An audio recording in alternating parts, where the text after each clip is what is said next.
Let me tell you a little bit about these guys. Very, very impressive. Mike Elias, Executive Vice President and General Manager of the Baltimore Orioles. He oversees all baseball operations for the club. He's entering his 13th season in Major League Baseball, obviously the first with the Baltimore Orioles. Before joining Baltimore, he served as Assistant General Manager in charge of player acquisition with the Houston Astros. He helped shape our Astros roster that produced back-to-back 100-win seasons, a World Series championship, 2 American League Championship Series appearances, and 2 division titles. Prior to joining the Astros, he spent 5 seasons as a scout with the St. Louis Cardinals, the last 2 years as the club's manager of amateur scouting. During his time with the Cardinals, the club produced a consistently top-ranked farm system and won the 2011 World Series. He's a local boy. He's a native of Alexandria, Virginia, and a 2006 graduate of Yale University, a 4-time letter winner at Yale as a left-handed pitcher for the Bulldogs baseball team. There's a rumor that he threw some heat, but I don't know if that's true or not. Bad rumor. I'll tell you that. He was ranked 3rd among the Metro's prospects by the Washington Post back in his high school days, and he was co-rookie of the year his freshman year at Yale. Welcome, Mike. Thank you. Good to be here. Thank you. Sig Mejdal, you're going to love his background, I can tell you that. He oversees all aspects of the club's growing analytics efforts while assisting Mike in all of his decisions with the baseball operations. He's entering his 15th season in Major League Baseball and also his first with the Orioles. Before joining Baltimore, he served as a special assistant to the general manager and worked in process improvement with the Houston Astros, and they had a lot of improvement, I can tell you that. He organized the team's analytics department from its inception, and that process helped the Astros improve their season record by more than 50 wins between 2013 and 2017, while also drafting more major league players than any other team during his tenure. During the time with the Astros, he also, same as Mike, won the World Series championship, made 2 American League Championship Series appearances, and won 2 division titles. Prior to joining the Astros, Sig worked for the St. Louis Cardinals for 7 seasons, spending his final season as the team's director of amateur draft analysis. And this is the part that you'll really like. He's a California native.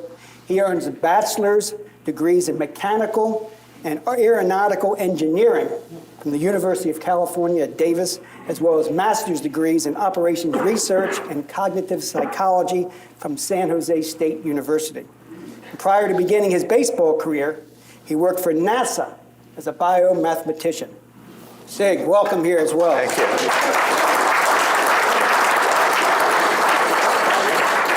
I got to tell you, when I was at Maryland way back when, and I think Mike Piles will back me up, none of the guys on the team ever went near the engineering department.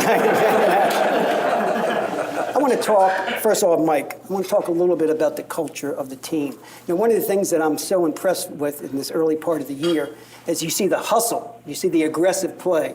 I mean, so many times last year, and you hate to say it, you know, when one of your stars, like Manny Machado, would hit a ground ball to short, and he wouldn't run out to first base, you know, and people, that's how you model it away. That's how it's done with the real big stars. The other guys think they can get away with that too. We often hear about Pete Rose and Charlie Hustle, where he ran out everything. And you're trying to bring that back here to Baltimore. Talk a little bit about that and how you're trying to instill that in the team. Thanks. Yeah, first of all, I agree with you. It's been a good energy level throughout spring training and into the start of the season, and we'll see. Hopefully we can keep that up throughout the year. But it is a long year, and it's going to be a trying year for a lot of these guys, you know, new to the big leagues. And to maintain that type of energy level over the course of the season is a challenge. But I think they're up for it. They're showing it. I've got to credit our coaching staff, our new coaching staff, led by Brandon Hyde, the new manager, with getting these guys to buy in all throughout spring training camp with the importance of that type of play. And a lot of it is just the fact that they're young and they're hungry for the opportunity that exists here right now, with this being a rebuilding team with a lot of playing time available.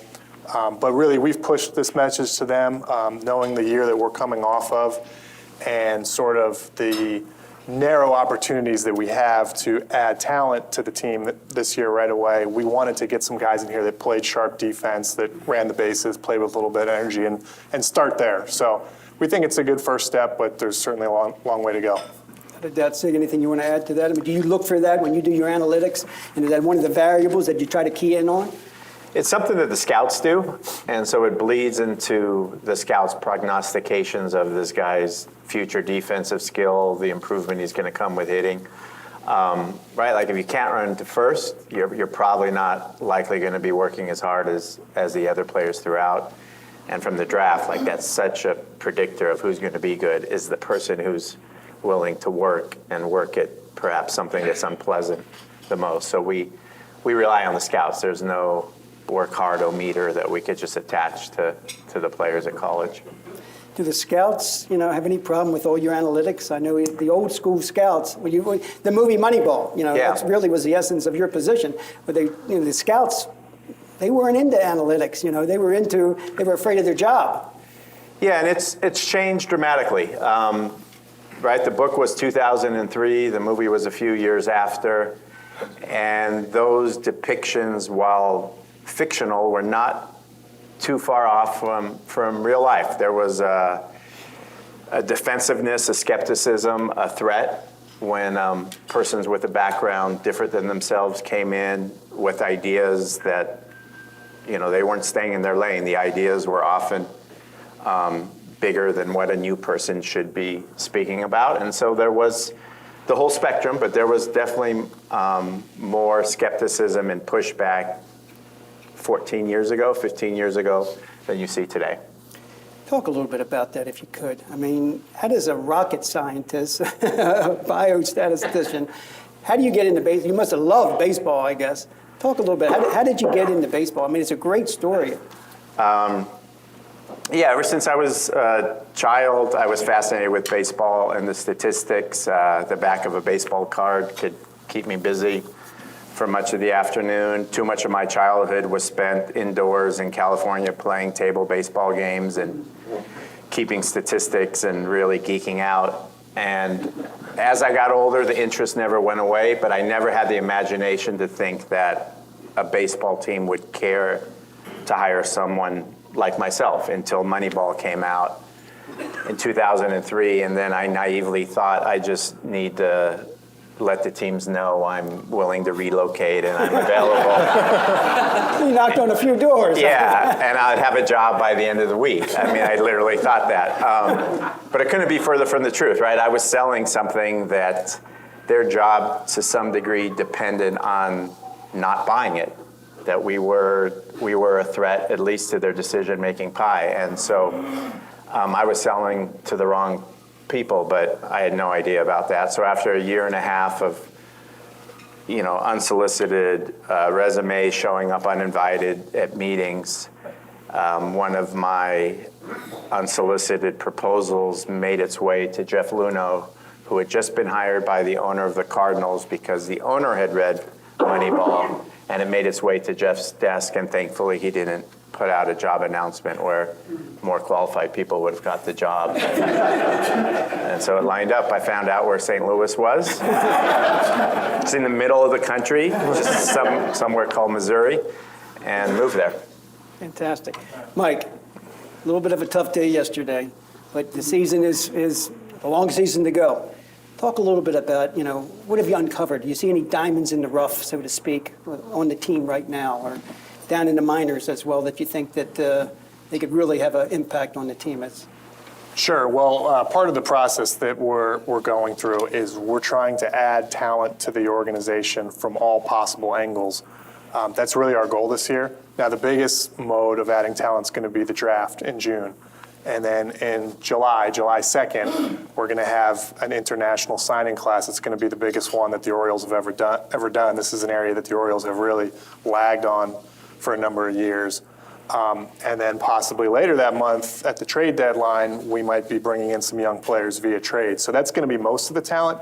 But an important part of this process, too, is you can use your major league roster to add talent. And sometimes when players end up on the waiver wire from other teams because it's a little technical, but they're called out of options. They've been sent to the minor leagues too many times, and now the team needs to get them off their roster and they can expose them to other teams. We have a chance to grab them. And given our situation, we can audition these guys for 2-3 weeks, a month, and give them a little more major league playing time than they've ever gotten before. And most of them are probably going to scuffle. But if we do that 5 or 6 times and we end up with 1 or 2 keepers, it's going to be worthwhile. So that's a little bit of a part of the process that we're going through right now. We did it with the Astros. I do think we're going to end up with a couple of good players out of this process. Some of the young guys that you see on the team now, Dwight Smith, Richie Martin is a Rule 5 pick. Guys like that, I think they have a chance to stick around this organization for a few years and help us. But in the minor leagues right now, we've got some really promising young pitchers, some good outfielders in AAA that'll probably be up here later in the year. So we got some good things going on down there. So that's the plan then, is just to stock the farm system as best you can and then hope it rises up to the top. And we have to. Every other team in baseball is trying to do that right now. It used to be that the big market teams, Yankees and the Red Sox, they would kind of skimp in that area and they would just throw money at the major league roster. But nowadays, those older players, they're not playing as well into their 30s for a number of reasons. And these big market teams, they got smart and they started putting together terrific scouting departments, terrific player development departments, investing in those areas. And so now they're richer than we are in Baltimore, but also have all this going for us. So in our market in particular, we have to lay a foundation that will give us a chance to make the playoffs for 5, 6, 7 years in a row, rather than try to cobble something together that might bust out on us in 1 year. So we have to do that. Unfortunately, it's a bit of a lengthy process just because baseball players take a while to get from amateur baseball to the major leagues. But we're committed to it and we're willing to do it. And we have experience doing it, and we also know through experience that it does pay off. So I think once we accomplish this, we're going to enter a very fun golden age of baseball here. I mean, you heard it here, folks, right here, hopefully in a couple of years. Walk us through the process. You talk about picking up somebody on a waiver wire. You did that with Severino, the catcher. You made a decision to send down Chance Sisco, who had a tremendous spring training. Walk us through that process, and I guess Sig has something to do with the analytics there. Walk us through that. How do you make that decision not to go with the guy who's really, second year up here? He had a little rough year last year, but again, a great spring training. Everything looked good, but you decided not to give him some more seasoning down in the minor leagues. Well, that was the main thing. We looked at his year last year and the fact that he was still young and the fact that he was still working on his defense, but his AAA stats last year were down. His major league stats last year were down.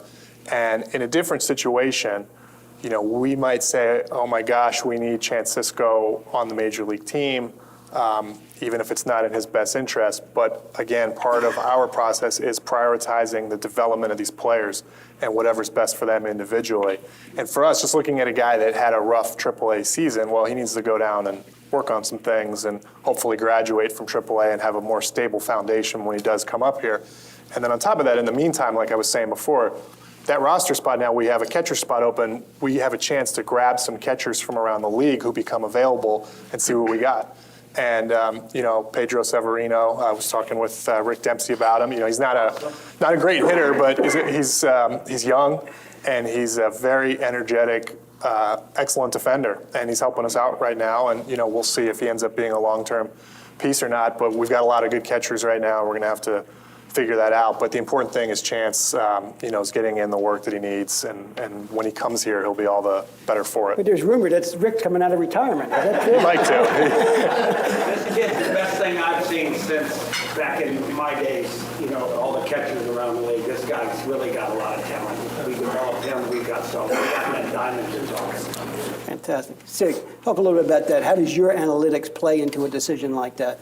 Because I know you're obviously advising with Mike and as well. Yeah, I think when it comes to spring training, like all these players, like you have so much data on them, no reasonable person would say, hey, let's make a long-term decision based on a tiny sample of practice games.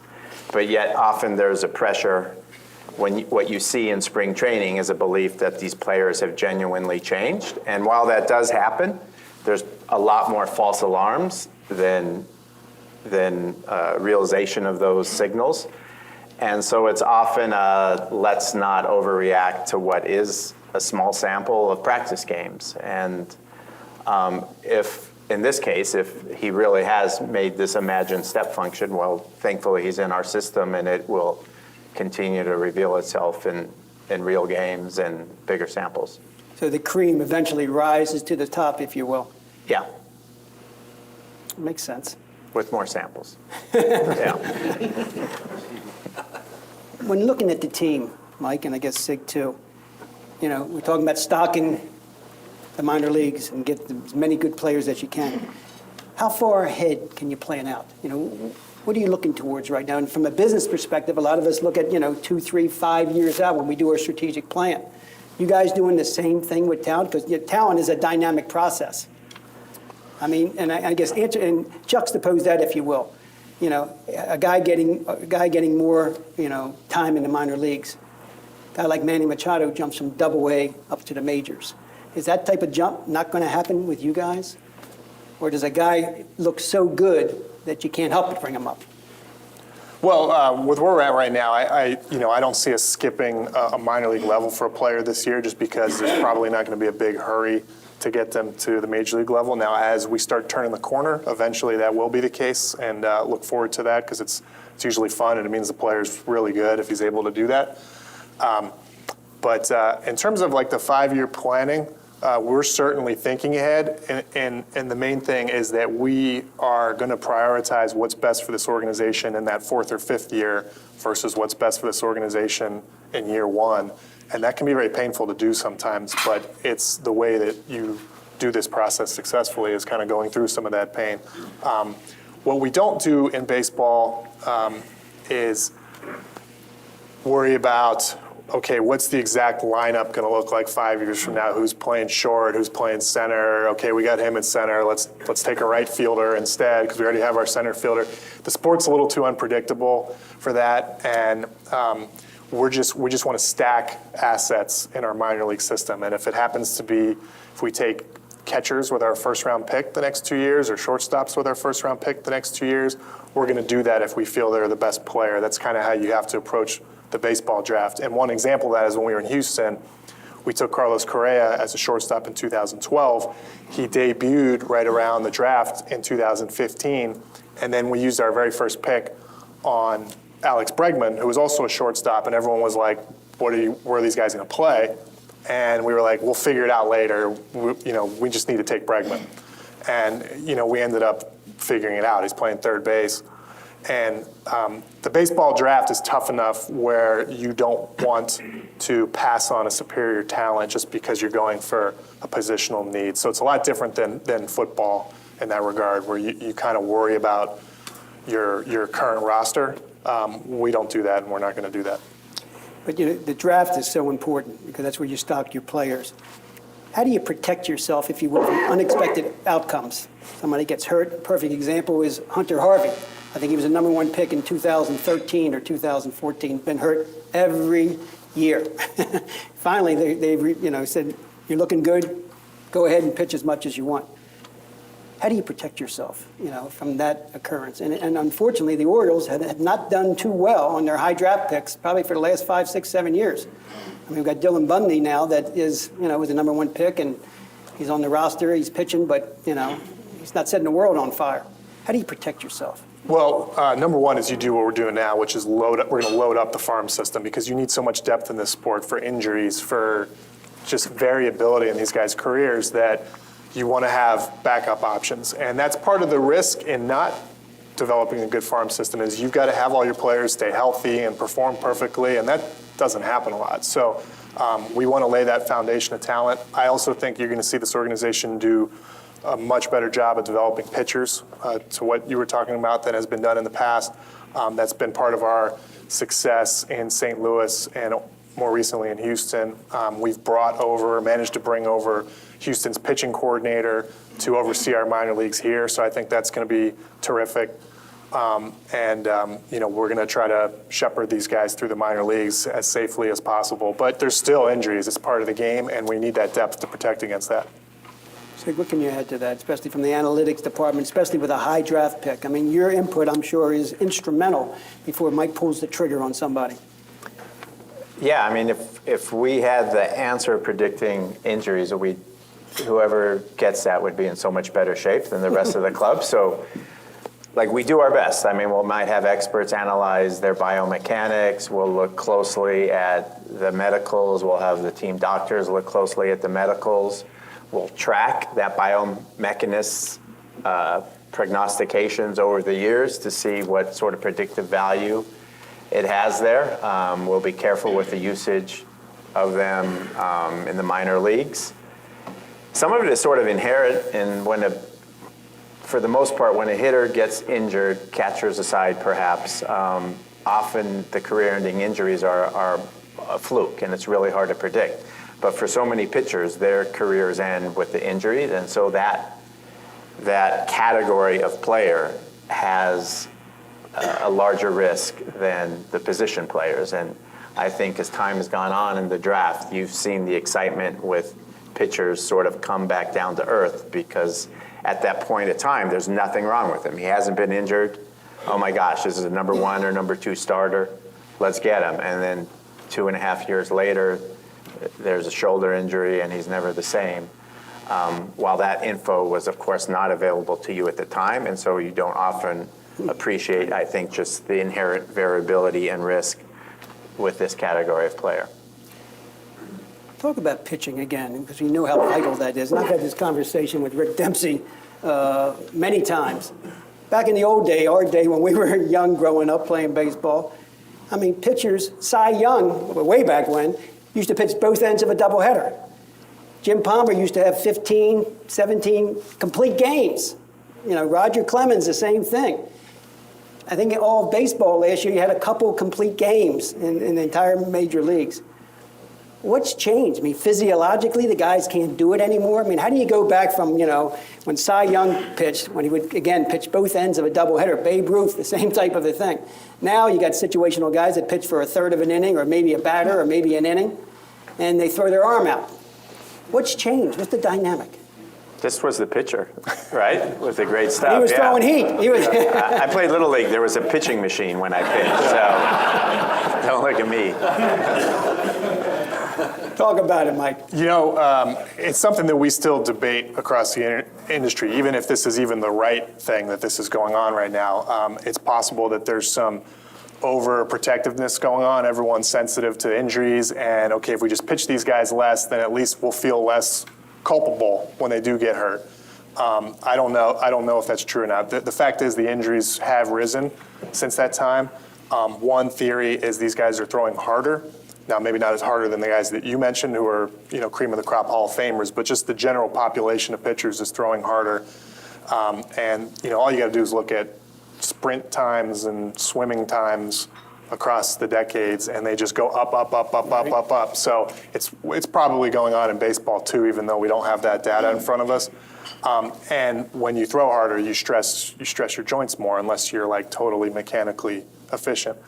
So there's that. I think there's also the rank and file pitchers are better now than back then. So like the drop off between Jim Palmer and his bullpen was probably pretty large, but now we've got all these guys throwing 97 from the left side in the bullpen, and you know, different arm angles, and guys from the Dominican Republic, and we have these bullpens that you can deploy very specifically to attack certain hitters, and it's maybe better in some cases than your number 3 starter being out there for an extra couple innings. So a whole bunch of factors going into it. But again, I don't think there's any of us that can say for certain that this is a good thing for the sport or a healthy thing. And I think if we could go back to the days of, you know, having those guys that would throw 8-9 innings every outing, we would do it. But it just doesn't seem to be happening right now.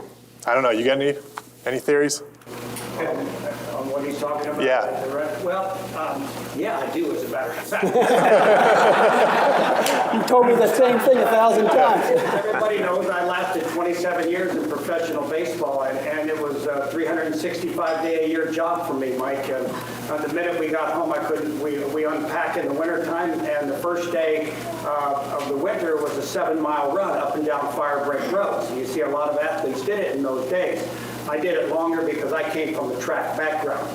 But the first day was the 7 miles. The second day was 4 miles of quarters around a regular track in times with a certain amount of time in between each one. Then the third day back to 7 miles, and the fourth day back to your sprint workout, which was 220s. And those things. And what I did talking to the doctors back in those days was to talk about, what good does it really do my heart? It was an endurance sport. In my mind, baseball will always be. You've got to be prepared to play 200 games at least every year. So I never gave up that routine for the 27 years that I played. In fact, longer than that, because in the minor leagues also. But doctors said that the more oxygen you get into your blood, the faster you will heal. I was on the disabled list 2 times that proved it out. Wow. Both times with broken hands.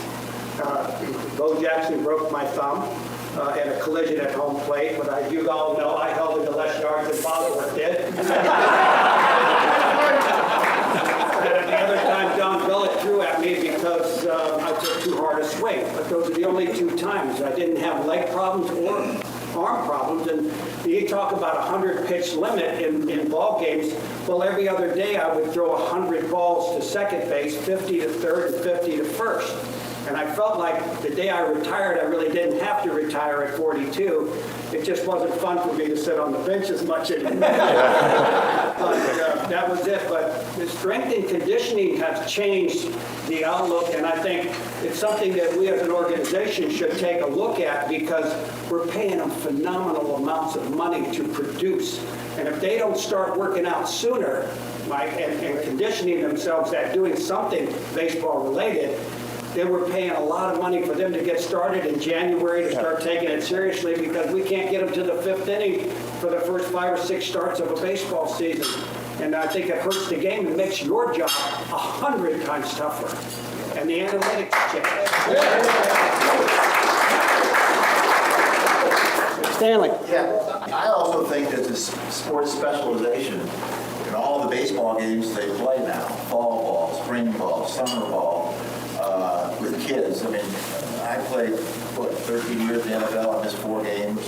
Wow. I was a 3-sport guy. I taught a track background, You do different things. It just seems to me now that you don't build your athleticism up. You work on the same muscles all the time.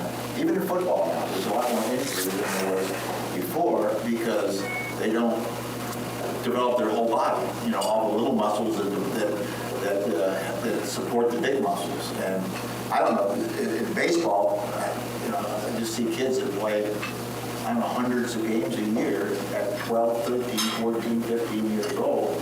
And I don't know if they ever develop fully developed athletes, let's put it that way. And that puts strain on certain muscles. And I don't know how long they last. I don't know. I can't tell you Tommy John and all that stuff, why that happens, but it just seems like sports specialization has added more injuries in all the different sports. Well, you were a catcher too. You played behind Thurman Munson. And Brian, you played as well for the Atlanta Braves. Yes. Do you see the conditioning Well, going? I have the best solution for you. You got to go and do what we did.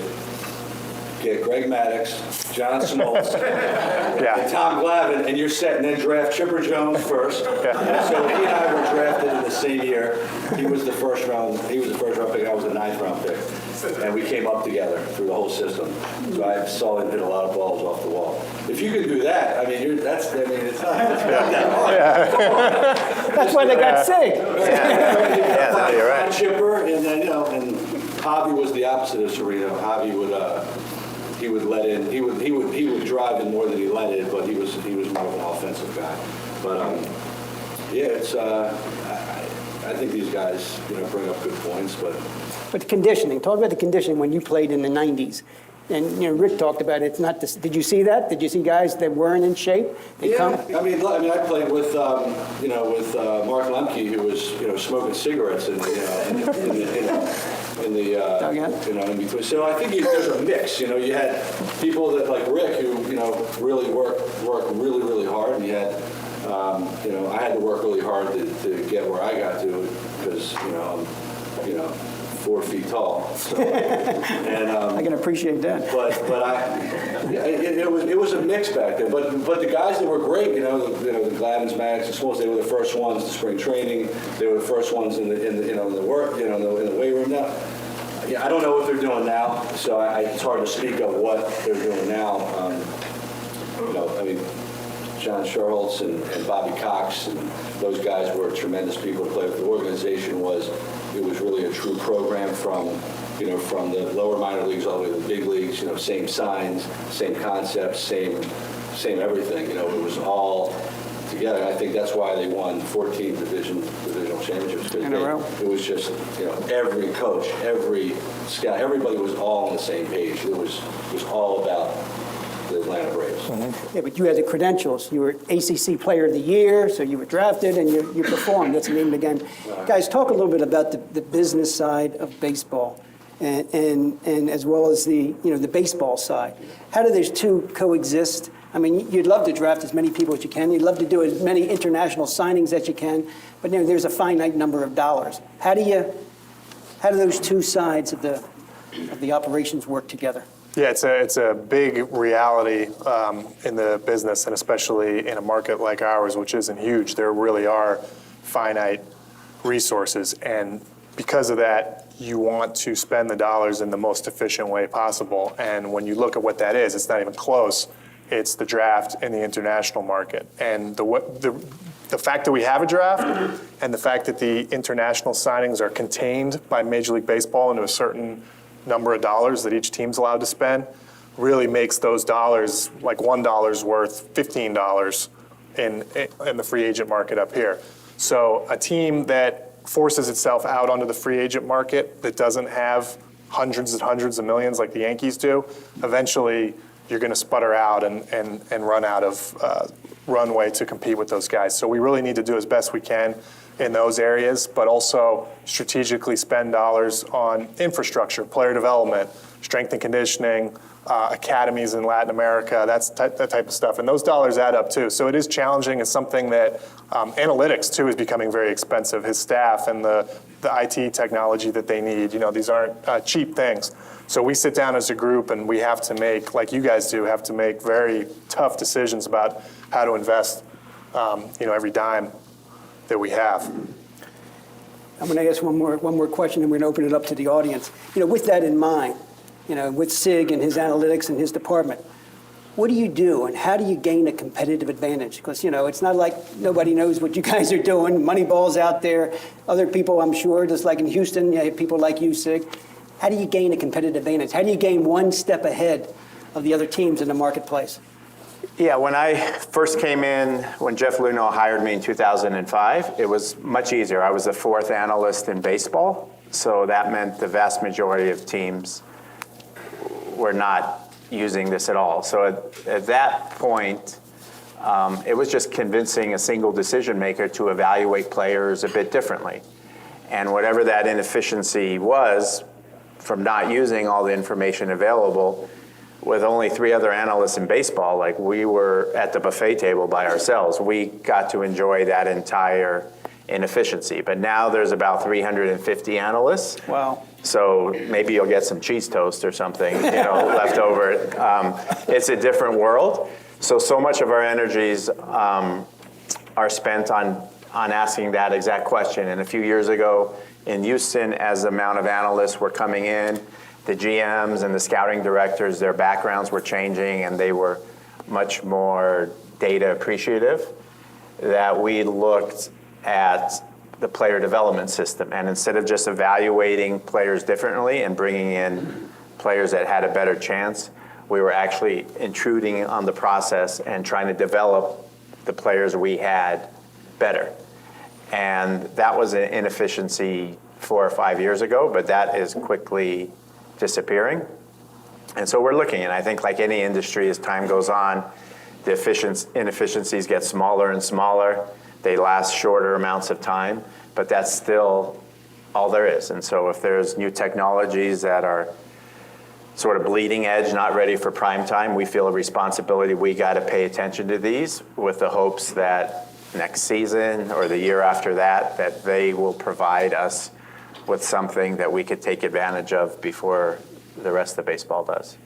Gotcha, well stated. Charles? You guys are doing a good job and everything, but we've always, for the last several years, had a real bad farm system. And you're adding players and everything. How long do you think that we're going to go through this, getting clobbered every game? How long do you think, because it was 14 years we went through the losing. How long do you feel that with the analytics and you bringing up players and getting more players, how long do you think that we're going to be a pretty good team? A great question. So I've been very dexterously avoiding putting a number on this in every interview, so I'm not going to stop now, but thank you. But it won't be 14 years. If it is, it's going to be 2 other people sitting up there long before then. And the farm system, we're going to get that turned around fast. Now, it's going to take a couple of drafts, but in all, as much modesty as possible, this is kind of our forte. We do the draft and player development as well as anyone, and we're going to get those systems and processes and philosophies installed very quickly. And once we have the minor leagues kind of filled in with a baseline of talent that we feel is going to sustain a good playoff run here, then you will start to see us be able to shift some resources towards the major league team, and hopefully some contracts that are on the books right now will be coming off, but also have the talent ready to supplement, because you can't go out and buy 9 free agents. It's not affordable. And so if we have 4 or 5 players coming up from the minor leagues, we'll be ready to go. But I mean, to answer your question, it's years, not decades. Blake? So if you could talk a little more on the physio. Rick Dempsey was talking about running and how it can really oxygenate the blood. But it's counterintuitive to me that with all the technical knowledge that you have, either through statistics or advanced equipment, that the injuries would be increased. I think there's something missing there in the whole puzzle. And just to give you a quick example, years ago I was friends with Mike Flanagan, and I noticed he was wearing a tight shirt that the whole left side of his body was filled up because he was a left-handed pitcher. And I mentioned it to him just politely. He's a wonderful guy. He didn't have any problem with it. But he actually went and started doing some lat pull-downs. But nobody on the Oriole team at that time had suggested that to him.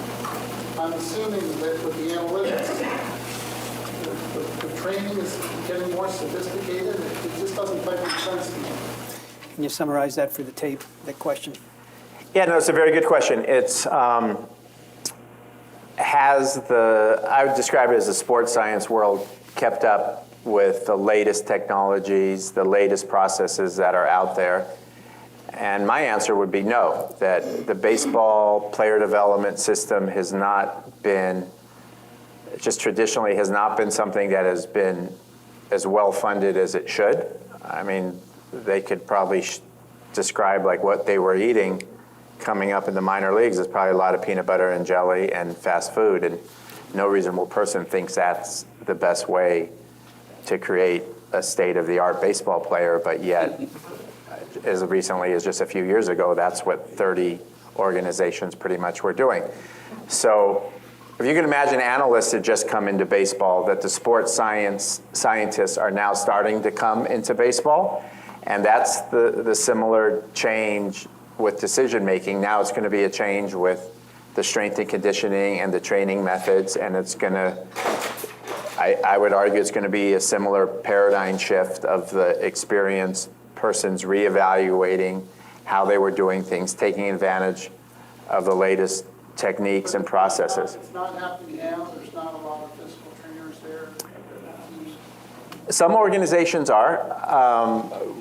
at Houston, we have such a reputation of being so advanced. We had one sports scientist, so it's still new. And I think if you think of it with the budgets, okay, we're getting an analyst, we need a database guy, okay, another analyst. They're keeping busy. It took a little bit of time before the biggest need and those making the arguments were for sports scientists. But it's something that it's inevitable. You'll see it in baseball. But I always describe, like when you see some of those documentaries on Olympians where they're bobsledders or bicyclists and everything is measured and there's a team of scientists and no detail is overlooked, their nutrition, their max VO2, everything like that is not what's going on in the development of baseball players, but in time, it will. Hirsch. The big question, Chris Davis. You had to bring it up, didn't you? How do you explain what's happening and what's being done to maybe solve it medically, physically, mentally? There's something going on here. Because he's obviously had such a wonderful track record, and he's obviously earnest and wants to perform. What's going on? Yeah, I mean, a downturn in performance as extreme as the one that he has undergone, I think that it's not going to be just one variable that has caused this. There's a number of things going on at once to get something this extreme.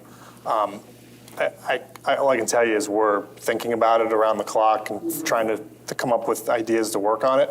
One of the big challenges is just the rules of baseball and the calendar of baseball is we would love to be doing this away from the major league competition that goes on a nightly basis, but there's no real way to do that. And so it makes it very difficult, especially this time of year. Now you get around to the winter time, it's a little different, but this time of year, there's only so much that you can change about a hitter when he's got to go out and play every night. But we're taking a look at it. We're going to try everything we can, but it's a challenging situation. I know that he's feeling it, and all of us are. But it's going to be a lot of work. Ron.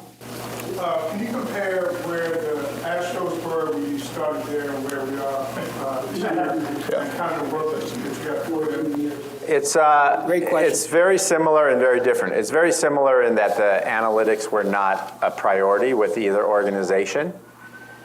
Where it's different is the rest of baseball. So 7 years ago, what the other teams were doing is a lot different what the other teams are doing today, that the sea level has raised, but yet the Orioles were immune to many of those processes. So that describes both the opportunity, like undoubtedly what we're good at, and introducing that to the Orioles is going to help them. But the competition is not just watching baseball games and doing nothing. They're doing the same thing, and they have been for the 7 years since we've come to the Astros. Brian.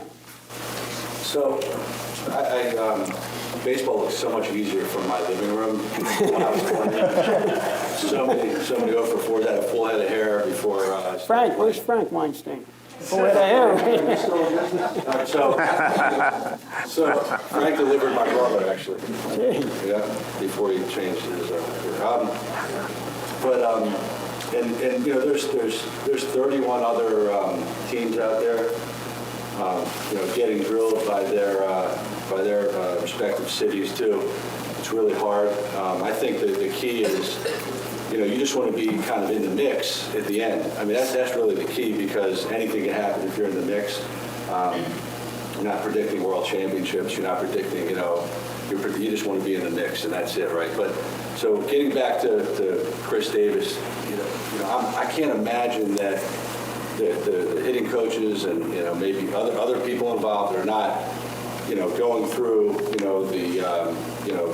normal working on hitting the ball the other way, getting on top of the ball. I mean, I everything possible. And I'm not looking at results as much as I'm looking at approach. And I just look at the approach and the effort to try to accomplish the end goal. And I don't see that from where I'm sitting, just watching the games or going or whatever. I'm just wondering, like, the first thing I would do is I would make him in the game hit the ball, a hard ground ball to the shortstop every time, and just keep attacking the inside of the ball, attacking the inside of the ball. And, I can't imagine they're not working on it. I mean, I would assume that that's happening. And then what's the disconnect from that? I don't know how much you can speak about that or not, but where is the disconnect? And is it like I'm trying to get 20 hits in one at bat and hit the ball 700 feet because I feel so much pressure to do that, as opposed to just get back to basics, flatten your swing out, and get through the ball and stop getting on and off it so quick. I'm just wondering, as far as, what can you speak of that a little bit? Yeah, without getting into too many specifics about where we're at with the program with him, I think one thing that I thought was going to be maybe a little bit of an advantage and has turned out to cost us some time maybe is everybody's new now. So new hitting coaches, we're new manager, and we haven't benefited fully from the history of, okay, we tried this, it didn't work, we tried this, it didn't work, we tried this, it didn't work. So we're having to kind of maybe go through some of those processes a little bit with them. But all I can say is we're going to keep trying. I mean, he's on the team. And we're rooting for him. Yeah, everybody's rooting for him. We wish him the best. Yeah. I mean, I've always been confused by this analytics stuff. Do you have a model where you have certain variables to compare each player, or do you look at each player and say, these are the variables that are important? How does this guy stack up? Yeah, I think the best way of explaining it is if you put yourself in the shoes of a scouting director, he's getting so much information about this player. This expert, this scout is saying, his hitting for average is a 60, his hitting for power is a 55. I think he could be a fringe shortstop. His base running is this. But you're also having these other attributes. This was his batting average, his OPS, his slugging, at Stanford this year. This was what it was in the summer the year before. This is his age. This is his height. This is his psych test score. So you have a wealth of these attributes, and they're not all pointing in the same direction, of course. And so in the past, the scouting director would sort of have to do some really complex mental math and come up with a preference of who he liked better, but no human being could do this complex multi-attribute exercise in his head. And so analytics was simply doing what he would do in his head, but doing it mathematically. So, right, if this matters, if the scout's description of the player's makeup matters, well, then players who have had a good description of a positive description of makeup in the past would have done a little bit better than those that don't. And it's that thinking and a retrospective analysis that could give you some insights into how to weigh all these leading economic indicators. And then, right, few things have been as well recorded as what takes place on the baseball field. Like, what a shame not to try to take advantage of that information and then convince the decision maker that this is something that he should anchor his decisions to. And that's it. You don't have to mention neural nets or artificial intelligence. It's just sort of taking the math out of the head. Ken? Yeah, when you set up your prediction equation, I hear you putting in athletic statistics data. How about personality variables and psychological factors? Does that go into your predictive equation? Yeah, we'll put in astrological readings, if we could. Yeah, so there's no shortage, but we let real life and real data reveal what's important. So yeah, so we'll have psychological readings from either in-person interviews. The Major League Scouting Bureau gives a paper and pencil online test. We'll ask those that are close to the player, and we'll put those will be columns of information in the mix. And if it is of value, if we could sense something of this person that in retrospect actually led to an increased performance, we'll use it. One follow-up question. Yeah. How do those, so if you think of them as soft measures, psychological, how well do they predict compared to the athletic data? So it's a huge question, and it's something that whoever can come up with a breakthrough here, I think will have a lot of advantage, not only in baseball, but in any endeavor you're predicting human behavior. And it's tough because in order to glean this info, so we're in the draft, we're dealing with like 2,000 baseball players, right? And you send different humans, different scouts to maybe interview them. And in some cases, as if it's a first-round pick, it's going to be an hour-long interview in the kid's house. You hear his whole life story. If it's a possible 14th round pick, you might spend, 5 minutes shaking his hand at the fence line and getting to know his name and maybe meet his mom and dad real quick. And you have different scouts doing this. And some guys that will interview a player, and the player will say, yes, sir, no, sir, yes, be very polite. It seems like somebody that he'd like his daughter to marry. And he'll come back to the scouting director and say, this kid's got great makeup. I loved him. Makeup is the term that we use in the scouting world for what you're talking about. But that's not really what makes you a good athlete or a good baseball player. You think about somebody like Pete Rose. You probably wouldn't want your daughter to marry him. but he has some of the best makeup of all time. One of the grittiest, most competitive, toughest, hardest working people. And so it takes scouts, just like it takes some scouts are better at assessing baseball than others, there's others that have better instincts about what's in a player's soul than others. So we try to, then we'd have to scout the scouts. And so it's a real dirty stream of data. There's not a lot of clarity to what we're looking at. So we try different things, and nobody has this figured out, I can promise you that. And we think about it a lot. Marty. You talked about the small market. We hear about this all the time. We can't compete with the Yankees in Boston, how much they're spending. And how do you level that playing field? Obviously, football went to a profit share, which changed things a whole lot on that level. Would baseball ever do something like that, or what do we do? Do we just sit and say, well, we can't compete with those guys, so we'll do the best we can and go from there? Well, I hope that I root for them to continue to figure out revenue parity. I think incrementally over the years they've done that, but our system is old. It's older than football's.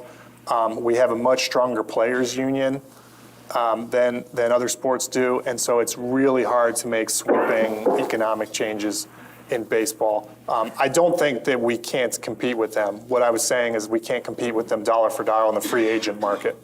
So what we have to do is compete with them, focus on competition with them in the areas where Major League Baseball has kind of drawn a line, a little artificial sandbox, and say this is how much you're allowed to spend internationally, this is how much you're allowed to spend in the draft. And they have done that. And so if we go head-to-head with them in those areas and get a little bit better than them in those areas, and then spend smartly in infrastructure and don't get tempted into the free agent market in stupid ways, then we will have as good a chance as we can possibly have against teams that big. But the reality of it is, Cincinnati and Pittsburgh and Baltimore and Cleveland, they don't have it the same as LA and New York. It's just how it is. So that's why we need to take a strategy like this. Jack.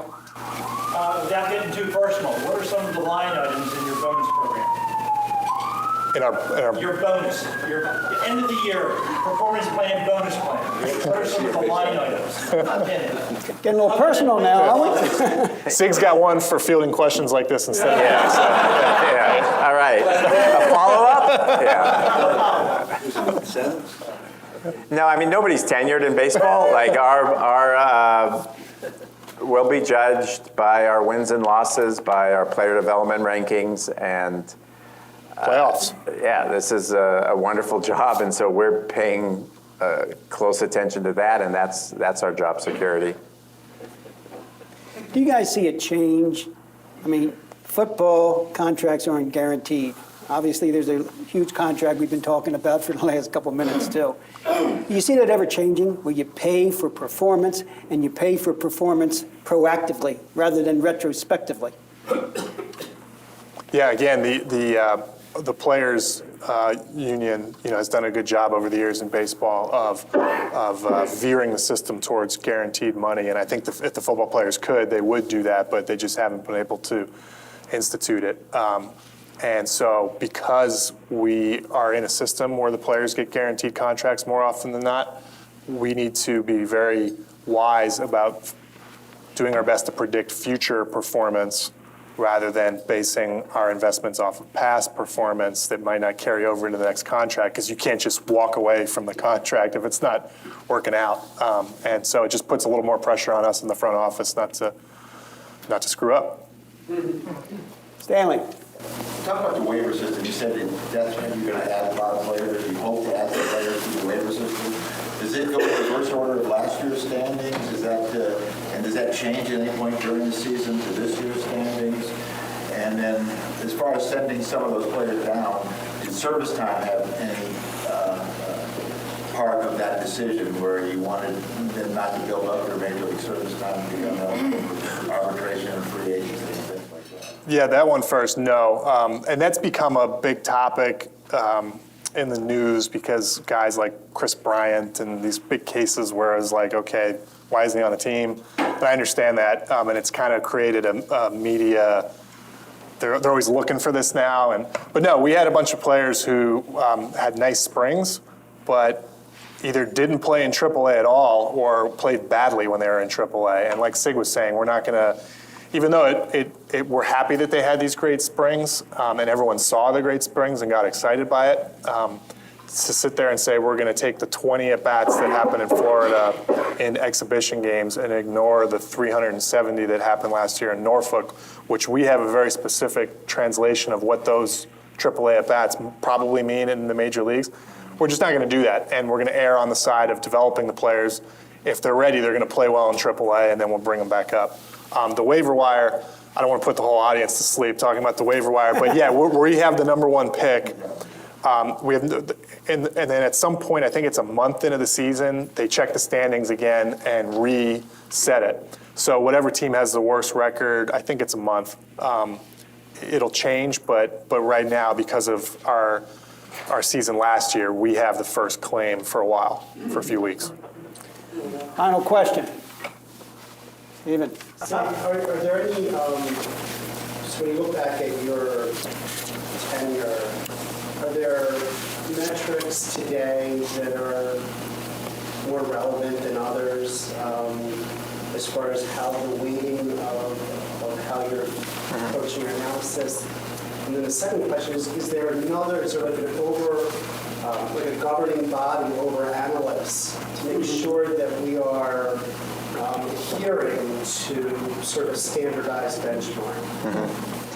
Well, the second one, like, no, there's no body ensuring that we're dotting our I's and crossing our T's and double checking. No, I think that's right. That's up to all your companies how rigorous you are with your quality assurance and your testing. Often with small departments, like there isn't an additional department double checking this department that many teams don't have.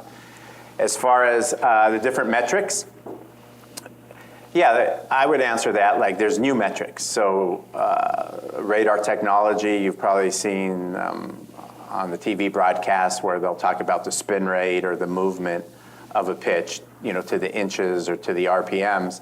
That wasn't available when I started in baseball.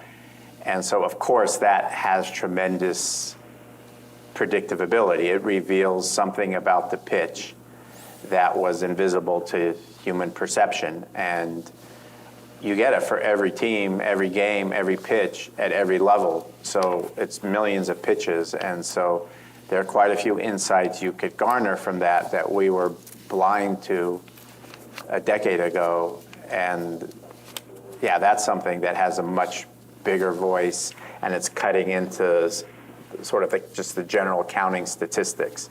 We could now sort of say, yeah, this pitcher, this works in college or in low A, but we know it's going to catch up to him in double A, and then it will be of no value in the major leagues. Well, before we sort of saw the success, and we were like, well, why not him? So now we know why not him a lot better. Everybody support our Orioles. I know Kevin bought a party box for a suite at the stadium. Nice. You know, get some tickets. There are boxes available. Let's hear it for Mejdal and Mike Elias. Guys, thank you. Thank you. Thanks. Great job. Thank you. See you next meeting, everybody.